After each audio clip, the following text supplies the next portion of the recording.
Hello everyone, welcome back to my channel. You are watching Laws Annie. So guys, कुछ लोगों का मुझसे ये क्वेश्चन था कि मैम आप हमें ये बता दीजिए कि AIB एग्ज़ाम में एग्ज़ाम हॉल में या फिर AIB एग्ज़ाम के लिए बैड एक्ट से जो क्वेश्चन है उसके आंसर्स को कैसे फाइंड आउट करना है। सो इस वीडियो में मैं आप लोग को यही शेयर करूँगी कि बैड एक्ट से आंसर्स को कैसे फाइंड आउट करें आप लोग। इस वीडियो में यही चीज़ शेयर करने वाली हूँ। आई होप कि ये वीडियो जो है आप लोग के लिए बहुत ज़्यादा हेल्पफुल होगी कल के एग्ज़ाम के पॉइंट ऑफ व्यू से भी। सो गाइज, जिसने भी मुझे ये चीज़ कही थी कि मैम आप शेयर कर दीजिए कि कैसे आंसर्स को फाइंड आउट करना है, सो मैं उनके लिए ये चीज़ कहती हूँ कि डियर देखो, एक्चुअल में तबीयत ख़राब थी, इस वजह से मैंने वीडियो नहीं बना पाई तबीयत ख़राब होने की वजह से। बट स्टिल आज भी टाइम है और एग्ज़ाम कल है, तो एग्ज़ाम में वैसे भी कंटिन्यू तो पढ़ना ही है। सो आप इस वीडियो को देखिएगा और इस वीडियो को देखने के बाद जो चीज़ें मैं आपको बता रही हूँ सिर्फ वो चीज़ें आप फॉलो करने लग जाइए। और आई होप कि ये वीडियो बहुत ही ज़्यादा आपके एग्ज़ाम के लिए, कल के एग्ज़ाम के लिए भी बहुत ज़्यादा बेनिफिट होगी। सो चलिए स्टार्ट करते हैं। तो देखिए, जो सबसे पहली चीज़ है, जो आपको सबसे पहला जो है वो जो ध्यान में रखना है वो है कि आपको इस वीडियो को बहुत अच्छी तरीके से देखना है। ठीक है, इस वीडियो को ध्यान से देखिए, पहली जो चीज़ है। दूसरी जो चीज़ है वो गाइज, आप इस वीडियो को देखने के बाद जो दूसरी जो चीज़ करनी है वो है, कल आपका एग्ज़ाम है, आप सब लोग के पास बैरेक्ट होगा। ठीक है, सब लोग ने बैरेक्ट को बाय कर लिया होगा बिकॉज ये ओपन बैरेक्ट एग्ज़ाम है, तो बैरेक्ट तो सबके पास होगा। दूसरा जो चीज़ आपको अभी रखने हैं, ये वीडियो देखने के बाद आपको दूसरी जो चीज़ करनी है वो है बैरेक्ट होनी चाहिए। दूसरी चीज़ है, आप क्वेश्चन पेपर एक 2 3 4 5 जितना आपसे पॉसिबल हो सके उतना आप अपने पास रखिए, और जो चीज़ें मैं आपको बताऊंगी उसी चीज़ को वैसे उस तरीके से फॉलो करिए। ठीक है, दूसरी चीज़ ये दो चीज़ होना चाहिए ये वीडियो देखने के बाद। ठीक है, और आप इस वीडियो को सेम उसी तरीके से फॉलो करिए जैसे मैं बता रही हूँ। ये वीडियो ख़त्म होने के बाद आप डायरेक्ट और क्वेश्चन पेपर जिस तरीके से मैं बताऊँ उसको आप फॉलो करिए, और आई होप कि वीडियो हेल्पफुल होगी। सो चलिए अभी हम स्टार्ट करते हैं। देखिए, मेरा क्या था, मेरी तबीयत ख़राब होने की वजह से गाइज मैंने जो है क्वेश्चन पेपर को जो है वो ज़ेरॉक्स नहीं करवाया। तो मैं आप लोग के लिए जो है जो क्वेश्चन हमारे हैं उसको मैं मोबाइल से ही देख के आप लोग को बता देती हूँ। बट आप लोग थोड़ा सा इसको ध्यान से देखिएगा बिकॉज़ ज़ेरॉक्स नहीं है, मोबाइल है, तो थोड़ा सा शायद इशू हो। आप लोग जो है बट ज़ेरॉक्स करवा लीजिएगा तो अच्छा होगा, आपके लिए ही बेनिफिट होगा। देखिए, ये जो क्वेश्चन पेपर है ये 2000 AIB 17 का क्वेश्चन पेपर है, सेट ए। ठीक है, तो अभी हम क्वेश्चन को कैसे फाइंड आउट करना है उसकी प्रैक्टिस करते हैं, उसको देखते हैं, वो मैं बताती हूँ और आप समझिएगा उस चीज़ को। ठीक है, देखिए, जो पहला क्वेश्चन है, the title of constitution of India is laid down in. ठीक है, और इसका ऑप्शन है article 1, article 5, article 390 and article 393। तो इससे हमें क्या समझ में आ रहा है, आपको भी समझ में आ गया होगा। इससे हमें समझ में आ रहा है कि ये जो क्वेश्चन है वो है कॉन्स्टिट्यूशन का। ठीक है, इसको अगर आप देखेंगे इससे समझ गया। तो सबसे पहले जो चीज़ हमें रखना है अपने पास, फटाफट कॉन्स्टिट्यूशन की हमें बैरक लेनी है। बैरक लेने के बाद हम देखेंगे कि क्या आर्टिकल 1 में the title of constitution of India written है। सो देखिए, ये जो होता है ये होता है हमारा आर्टिकल का। ठीक है, और जो हमारा इधर का जो होता है ये होता है हमारा पेजेस नंबर होते हैं। ठीक है, page number. Okay, so article 1 में नहीं है। अगर आप देखेंगे the name of territory of the union, इसके बारे में बताया गया है पार्ट। और फिर आर्टिकल 5 के बारे में बोला है कि आर्टिकल 5 में है क्या। आर्टिकल 5 में हम जाएंगे, आर्टिकल 5 है citizenship at the commencement of the constitution, ये भी नहीं है। और अभी फिर 390 और 393 में हमें चेक करना है। तो फटाफट ऐसे खोला, फटाफट करना है ताकि टाइम ना हो वेस्ट हो। ठीक है, 390 ये देखिए 390 इसमें नहीं है। ठीक है, तो हमारे पास ऑप्शन क्या बचा, 393 का ऑप्शन बचा है। ठीक है, 393 का ऑप्शन बचा हुआ है। तो हम देखेंगे क्या पूछा क्या था, the title of the constitution ना। देखिए, शॉर्ट टाइटल समझ में आ गया कि इससे जो इसका आंसर जो है वो है आंसर डी, 393। ठीक है, इसका आंसर जो ये है। आपको एक चीज़ करनी है, एक इस तरह से कॉपी लेनी है ना, नोटबुक लेनी है। अब यहाँ पे लिखना है क्वेश्चन नंबर 1। जब भी आप इस वीडियो को देखने के बाद ये चीज़ को फॉलो करने लग जाए, आंसर को फाइंड आउट करना, तो आप जो है क्वेश्चन नंबर 1 लिखना है। क्वेश्चन नंबर 1 लिखे, आपका आंसर क्या था, डी था, और इसको टिक कर देना है कि हाँ आपने सही आंसर किया है। ठीक है, ऐसे करना है। इससे आपका ये फ़ायदा होगा कि आपको पता चलेगा कि आप कितने क्वेश्चन अटेंड कर पा रहे हो, राइट। ठीक है, कितने आंसर आपको बैरक से मिल जा रहे हैं इजीली, और कितने आंसर आप कर पा रहे हो। ठीक है, कितने मार्क्स का। ये समझ लो कि मैं भी आप लोगों के सामने एग्ज़ाम ही देने बैठी हूँ, और मैं कितना क्वेश्चन जो है वो सॉल्व कर पा रही हूँ। ठीक है, क्या पासिंग मार्क्स आ पाते हैं, क्या नहीं आ पाते हैं, ये भी चीज़ हम देख लेंगे इसमें।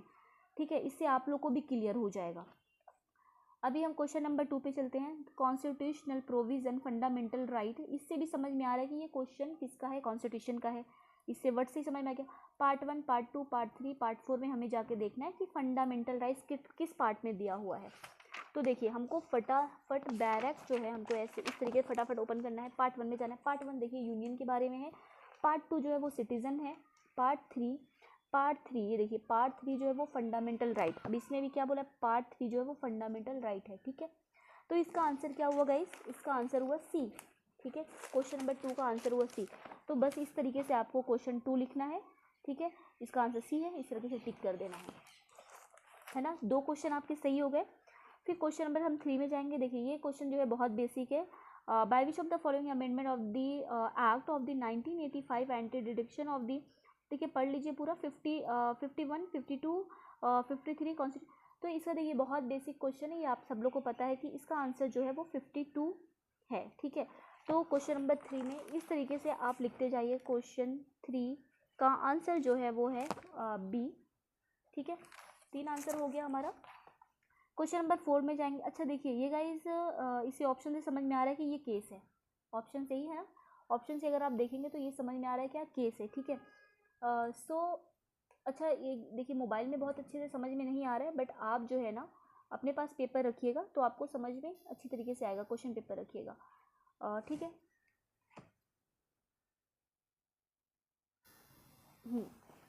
देखिए, आई होप कि अभी आपको थोड़ा बहुत दिख रहा होगा। तो देखिए, चलिए दिख तो रहा है।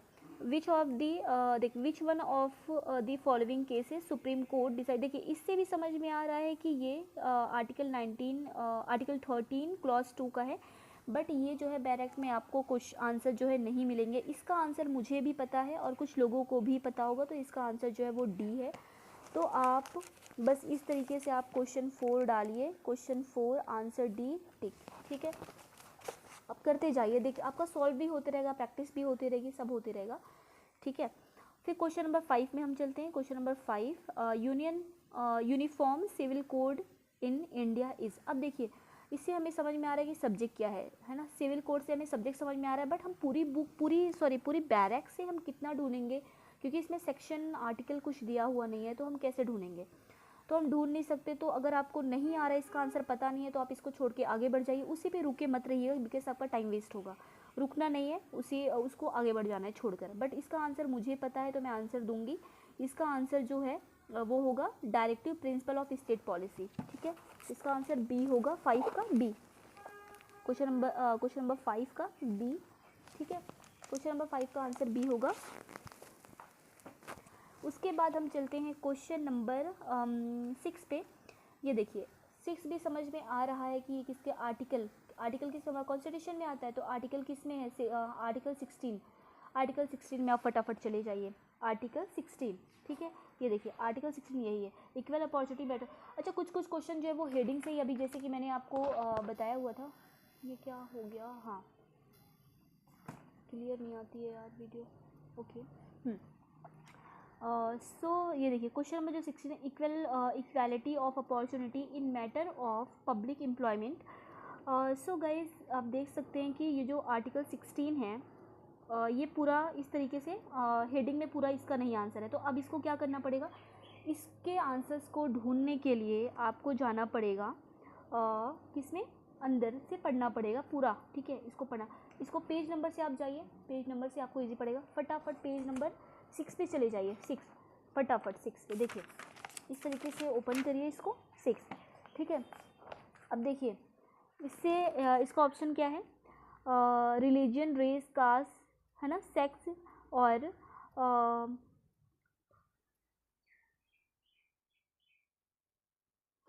ओके। सो इसका आंसर अगर हम देखें तो no citizen shall on ground only religion, race, caste, sex of the their place birth of the, इसके हिसाब से क्या आंसर होगा देखिए, आर्टिकल 16 है ना, आर्टिकल 16 से हमें क्या आंसर मैच हो रहा है, इसके हिसाब से हम देखें, इन ऑप्शन के हिसाब से हम देखें हमें आंसर्स क्या मैच हो रहे हैं 6 का, ठीक है। तो देखिए रिलीजन, रेस, कास्ट, सेक्स, है ना, डिसेंस और प्लेस ऑफ बर्थ और रेसिडेंस, है ना, तो और सेक्स, डिसेंस, प्लेस ऑफ बर्थ और रेसिडेंस, ये देखिए इससे ये मैच हो गया, अंदर जाके बिल्कुल ऊपर ऊपर वाली लाइन है, ठीक है। तो इस तरीके से हमें पता चल गया इसका आंसर जो है ए है, ठीक है, हमें ए का भी आंसर मिल गया। देखिए क्वेश्चन नंबर 6 आंसर ए हमें जो है वो मिल गया, ऐसे इस तरीके से टिक कर देना है, ठीक है। अब है ना, अब देखिए क्वेश्चन नंबर 6 हो गया। अब हम देखेंगे द मिनिमम नंबर ऑफ जज, है ना, इसको पूरा पढ़ना है, बड़ा है, बहुत ज़्यादा टाइम वेस्ट होगा, आप लोग पढ़ लीजिएगा। अब इसमें आर्टिकल 143, ठीक है, देखिए आर्टिकल 143 में जाना है और है ना, उसमें देखिए ये भी हेडिंग में नहीं मिलेगा, ये भी आपको हेडिंग में नहीं मिलेगा, ये अंदर से आपको पढ़ना पड़ेगा, 2 जज या फिर है ना, और 3, 4, 5, बट इसका आंसर जो है वो मुझे पता है 7 का, तो मैं इसका आंसर दूंगी।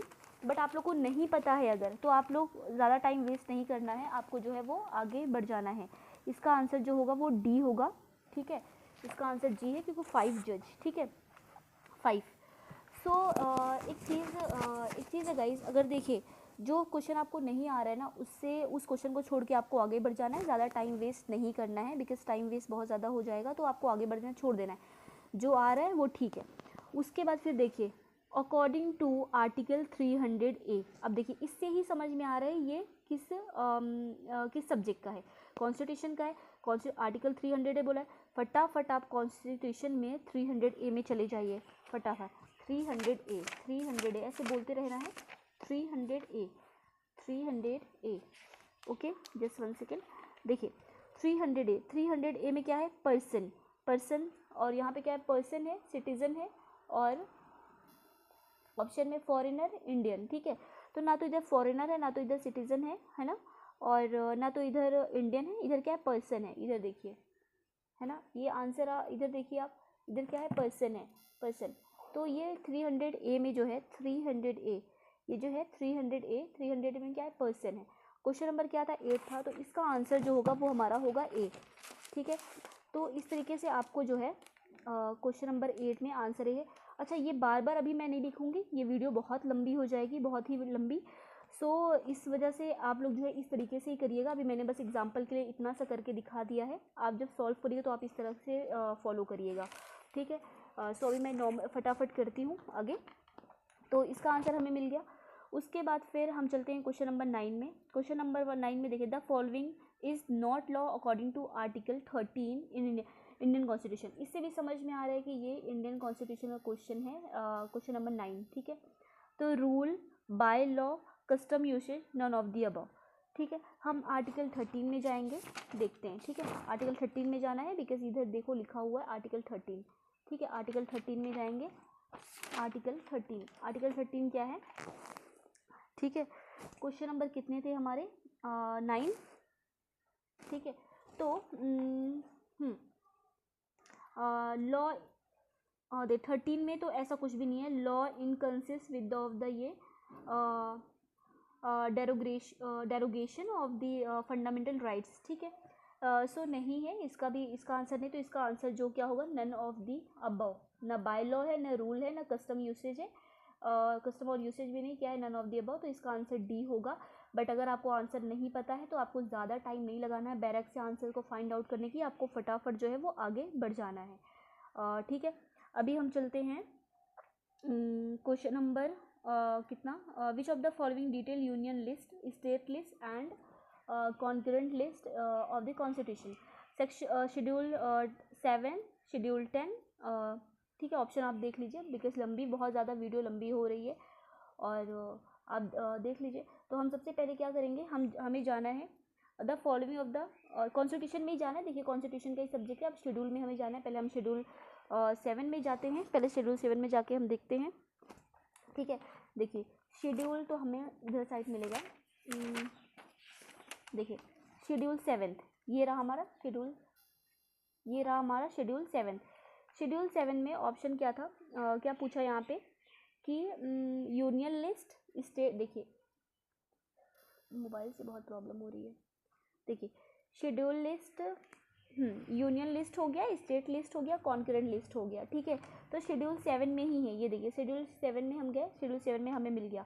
बिकॉज देखिए शेड्यूल इसमें 10, 11, 12 है ना, 10, 11, 12 जो ये ऑप्शन है, तो ये 10th 9 हो गया, 10th हो गया, 11 हो गया, 12 इसमें देखिए नहीं है, तो इसका आंसर क्या होगा, शेड्यूल 7 में ही है। तो इसका आंसर क्या होगा, इसका आंसर क्या होगा, शेड्यूल 7 मतलब कि ए। ठीक है, आंसर ए है इसका। ओके, उसके बाद फिर देखिए 11 का क्वेश्चन अगर हम देखेंगे तो इसमें क्या लिखा हुआ है ना। 11 का आंसर देखेंगे, इसमें क्या है कि under the section 82 and 83 IPC है ना। तो इससे हमें क्या समझ में आ रहा है कि ये किसका है, आईपीसी का है। तो हमें अभी आईपीसी के फटाफट आईपीसी के बैरक लेने हैं। ठीक है, आईपीसी के बैरक फटाफट ले लीजिए, ये आईपीसी का बैरक है। ठीक है, आईपीसी के बैरक ले लीजिए। आईपीसी के बैरक में है ना, आईपीसी के बैरक में अब देखिए इसमें कौन सा सेक्शन, 82 और 83, 82, 83 पूछा हुआ है आईपीसी का जो बैरक है। तो 82, 83 में चले जाइए, 82 और 83। अभी इसमें क्या पूछा हुआ है, 82 panel code of the punishable if it is done by the child है ना। तो क्या पनिशमेंट होगी, ठीक है, अगर चाइल्ड ने अगर कुछ क्राइम उससे कुछ हो गया तो उससे क्या पनिशमेंट उसकी दी जा सकती है। तो ये क्वेश्चन है 11 है ना। क्वेश्चन 11 का जो है आंसर इधर से हम देखिए 82, 83 में, तो क्या है ये, a child above the 7 under the 12 immature understanding. इससे हमें समझ में आ रहा है कि above the 7 of the below the 7 12 year having the attendance of the understanding. अगर इससे ये क्वेश्चन पढ़ा जाए तो ये है, इसका आंसर जो है वो होगा बी। ठीक है, इससे आंसर इस हिसाब से 82 के हिसाब से ढूंढेंगे, 82 और 83 के हिसाब से इसका आंसर जो है वो है बी। ठीक है, बिकॉज आप अगर इससे अगर मैं पूरा मैच करूँगी तो बहुत टाइम जाएगा, आप लोग मैच करिएगा, मैं बस फाइंड आउट करना बता रही हूँ आप लोग को। इससे फाइंड आउट कैसे करना है वो चीज़ समझ में आ जाएगी। ठीक है, अभी यहाँ पे देखिए क्वेश्चन नंबर 12 देखते हैं। Name 2 essential condition of panel liability. ठीक है, तो इसका जो इसका देखिए आंसर इसका जो है वो बैरक से हम फाइंड आउट नहीं कर सकते हैं। सो हम पढ़ के एक बार, अगर देखिए आप लोगों को आंसर पता है तो बहुत अच्छी बात है, नहीं पता है तो आप आगे बढ़ जाइए। सो गिल्टी मैं देख लेती हूँ कि मुझे आ रहा है कि नहीं। Name 2 essential condition panel liability, guilty body and right act, guilty wrong motive, guilty mind. ये देखिए इसका जो आंसर है वो सी होगा, गिल्टी माइंड। इस तरीके का आंसर अगर आपको नहीं आ रहा है, मान लीजिए एग्जाम में, बैरक से तो मिलेगा नहीं इस तरीके का आंसर, तो आपको इसके आंसर्स को जो है वो माइंड में से फिट कर लेना, ताकि क्वेश्चन जो है वो रिपीट हो तो आंसर जो है आप इजीली जो है अटेम्प्ट कर पाएँ। अब देखिए provision for right private defence is given between of IPC है ना। तो सेक्शन 30, 74, 84। अच्छा, इससे समझ में आ रहा है कि ये आईपीसी का क्वेश्चन है। तो हम पहले जाएंगे सेक्शन 74 और 84 में जाएंगे और देखेंगे right private defence given between किस में दिया हुआ है। ठीक है, तो हम पहले सेक्शन 74 में और पहले 74 और 84 में देखेंगे। 74 और 84, 74, 74, 74 इधर है, लिमिट के बारे में दिया हुआ नहीं, 74 नहीं है, 84, 84 भी नहीं है। ठीक है, 84 भी नहीं है। और अभी 96, 106 देखते हैं, 96 है ना। तो देखिए thing of the done private defence, ये देखिए प्राइवेट डिफेंस। ठीक है, ये देखिए प्राइवेट डिफेंस के बारे में बोला है, प्राइवेट डिफेंस। अब ये भी जो है ये भी प्राइवेट डिफेंस के बाद 96 भी बोला हुआ है, और जो है 106 भी, 1D06, ये देखिए 106 भी प्राइवेट डिफेंस के बारे में बोला हुआ है। तो इसका आंसर जो है ये होगा, इसका 96, 106। इसका भी आप लोग मैच करिएगा, मैच नहीं होगा। ठीक है, इस दोनों का आंसर मैच करिएगा, मैच नहीं होगा, वीडियो जो है वो ज़्यादा लंबा हो जाएगा। तो इस वजह से मैं इस तरीके से बता रही हूँ। आप चारों ऑप्शन जो है वो मैच करके प्रैक्टिस करिएगा, चारों ऑप्शन को। बट इसका जो आंसर है वो बी है, ये हमें यहाँ से मिल गया है। ठीक है, ये 96 और 96 से मैच हो गया है। ठीक है, अभी जो है हम आगे बढ़ते हैं। कौन सा क्वेश्चन अभी हमें देखना है, क्वेश्चन नंबर 14 हम देखते हैं। The consent is not a valid consent under the section 90। अच्छा, हमें सेक्शन 990 में जाना है। अच्छा, इसमें मैं आपको एक टिप्स और ट्रिक बता देती हूँ। देखिए, आप खुद अभी टाइम है ना, आप खुद क्वेश्चन सॉल्व करे होंगे क्वेश्चंस को, तो आपको एक चीज़ समझ में आई होगी कि जहाँ पे ऑल ऑफ द अबव वाला आंसर होता है तो उसका आंसर क्या होता है, ऑल ही होता है। ठीक है, ऑल ही होता है। ठीक है, तो कोई भी अगर आपको कोई भी क्वेश्चन अगर मिले उसमें ऑल आए ना, तो आप अगर आपको आंसर नहीं पता है तो और आप जो है वो ऑल कर देना। ये 100% जो है, 100 मतलब 99% तो आपका आंसर जो है सही होगा, 99%, क्योंकि वो ऑल ऑफ दीज ही होता है। ठीक है, और इसका आंसर भी ऑल ऑफ दीज होता है। देखिए, मैं आपको चेक करवा देती हूँ। क्वेश्चन नंबर 14 में जाना, 14 का सेक्शन 90 सेक्शन 90 हम इधर देख लेते हैं। सेक्शन 90 सेक्शन 90, ठीक है। ये देखिए, given the section under the injury of the misconception 90 means, देखिए मिसकंसेप्शन इधर है, और उसके बाद फिर क्या है, given by person of the unsound mind. देखिए, अनसाउंड माइंड इसका जो है ना, इसका जो इसके 90 में आप जाइए, पेज नंबर 18 में जाना है। पेज नंबर 18 में जाना, फिर में इसका आंसर जो है अंदर से जाके पूरा अच्छी तरीके से मिलेगा। 90 में जाके सेक्शन 90, अब इसमें पढ़िएगा आप, है ना। देखिए, कंसेंटो ऑफ द, है ना, ये देखिए कंसेंट इंसानी, है ना, कंसेंट इंसानी ऑफ द पर्सन। ये देखिए, ठीक है, तो इसका आंसर जो है ना, ये देखिए ऑप्शन से समझ में आ रहा है। ये इस एक सेकेंड, है ना, इससे ये पढ़िए आप, इससे आपको समझ में आएगा। इसके अंदर की डिटेल पढ़िएगा और लंबी वीडियो हो जाएगी। इससे जो चीज़ें आपको डायरेक्ट हेडिंग से नहीं मिल रही है, आप अंदर पढ़ के जो है वो फाइंड आउट कर सकते हैं। तो इसका आंसर जो है वो 90 ये है। ठीक है, अब हम चलते हैं इसका। और हाँ, ये जैसे ये जो चीज़ें मैंने आपको बताई, अगर आपको आंसर नहीं मिल रहा है, नहीं पता चल पा रहा है, तो ऐसा कोई क्वेश्चन है ऑल ऑफ दी अबव अगर होगा तो वो ऑल ऑफ दी अबव ही होगा। ठीक है, अभी हम चलते हैं क्वेश्चन नंबर 15 में। Causing of death child in the mother the homicide provide under, ठीक है, एक्सप्लेनेशन 3rd सेक्शन 300, है ना। तो हम इसमें जाएंगे। अच्छा, ये किस सब्जेक्ट का है, ये किस सब्जेक्ट का है, इससे भी इसको भी आप इस सेक्शन में इस सब सेक्शन में जाके और ये वाले इसको फाइंड आउट कर लीजिएगा। ठीक है, आपको समझ में आ जाएगा। फिर भी चलिए एक बार हम देख लेते हैं। 300 सेक्शन 300, है ना, 300 में जाना है हमें।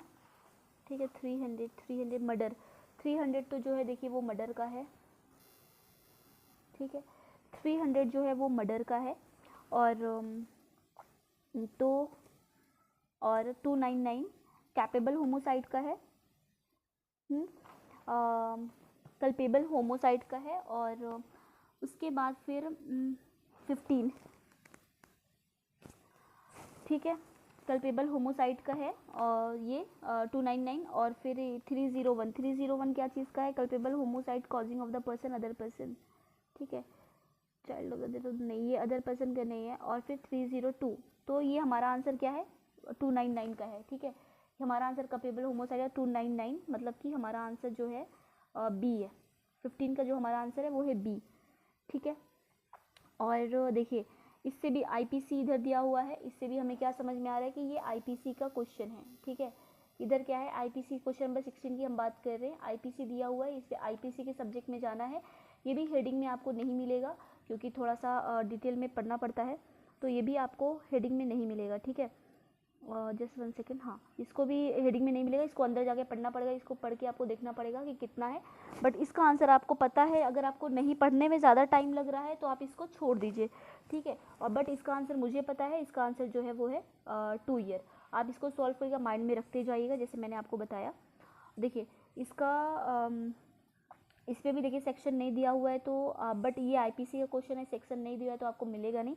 बट ये बहुत सारे लोगों को पता होता है आंसर क्या होगा। ये बहुत इजी बेसिक क्वेश्चन है, इसका आंसर जो है कॉग्निजेबल एंड नॉन बेलेबल है। इसको क्वेश्चन को पढ़िएगा, आपको समझ में आ जाएगा। उसके बट इस क्वेश्चन को जैसे मैंने आपको बताया कि आपको अपने दिमाग में रखना है। ठीक है, आंसर्स को रखते जाइए ताकि आपको पेपर में ईजी हो। उसके बाद फिर देखिए इसको ये केस स्टडी टाइप क्वेश्चन है, इसको भी पढ़ के आप आंसर करिए, नहीं आ रहा है तो आप जो है छोड़ दीजिए। फिर सेक्शन क्वेश्चन नंबर 20 सॉरी अभी हम देखते हैं question number 19 plea bargaining CRPC। ये देखिए ये CRPC का, हमें फटाफट CRPC के सब्जेक्ट में जाना है, फटाफट जाएंगे हम CRPC के सब्जेक्ट में। अभी देखिए यहाँ पे क्या बोला गया है, चैप्टर, ठीक है, नॉट एप्लीकेबल प्ली बार्गेनिंग 12, 14, 16, 18, ठीक है। प्ली बार्गेनिंग में जाइए आप, प्ली बार्गेनिंग, ठीक है। अब ढूंढिए प्ली बार्गेनिंग कहाँ है, ठीक है।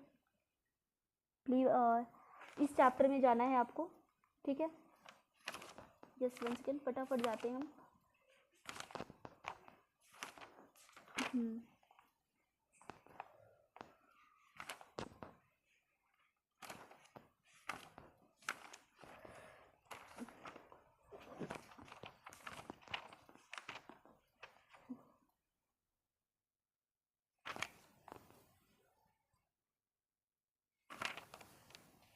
ये देखिए, ठीक है, ये है इसका answer, plea bargaining. Plea bargaining किस में आता है, तो इसको जो है आपको जो है वो पढ़ लेना है, ठीक है। अंदर से अंदर जाके इसको पढ़ना है प्ली बार्गेनिंग में, कि ये प्ली बार्गेनिंग का ही है, और इसको अंदर जाके पढ़ना है। अब इसका आंसर देखना है कि कितना हो सकता है, 12 ईयर है या फिर ये देखिए 14 है या 16 है।